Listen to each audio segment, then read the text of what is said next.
ఉషా బాలరాజు అలాగే తన వంట మనిషి కూడా అయితే ఇంకా సామాన్లన్నీ ట్రాలీలు ఎక్కిచ్చేసిన తర్వాత నేను స్కూటీలో వస్తానంటే ఆ స్కూటీ అయితే పని చేయకుండా ఆగిపోతుంది. అప్పుడు ఇంకా రాజునే తను నేను చూస్తానట్టి అంటే రాజుకు కూడా సరే చేపేటప్పటికి సరే నాకు తెలిసిన మెకానిక్ ఉన్నాడు తన చేతితో నేను చేపిస్తాను అని చెప్పని కీస్ తన చేతికి ఇస్తుంది. అప్పుడు సరే నేను ఎక్కడ కూర్చోవాలి అంటే ఇంకా నేను ఇక్కడ కూర్చునేసాను కదా అని చెప్పానంటే సరే నువ్వు బయట ట్రాలీలో కూర్చో అంటే నేను ఏమనుకుంటున్నాను నేను ఒక టీచర్ని ఈ ఉషా ఏంటి అలా కూర్చోవడం ఏంటి అంటే అప్పుడు ఇంక వంట మనిషి అయితే నేను వెళ్తానులే అమ్మ అని చెప్పని అంటుంది. అప్పుడు సరే ఇది ఏదో బాగుంది అని చెప్పని అప్పుడు కూర్చుంటే అప్పుడు రాజు అయితే తన్నే చూస్తుంటే ఏంటి నా మొహం సై చూస్తున్నావు ముందు బండి పోనివ్వు అని చెప్పంటుంది.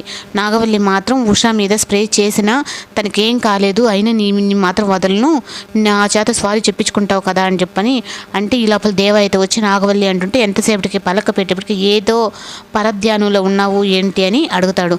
అప్పుడు అవును బావమర్ది గారు తను చాలా పరధ్యానంలో ఉంటుంది ఈ మధ్య అని అంటుంది. సర్లా అయితే వచ్చిన డబ్బులతో అయితే ఫ్రిడ్జ్ కొని దానికి పూజలు అయితే చేస్తూ చాలా సంతోషంగా ఉంటుంది.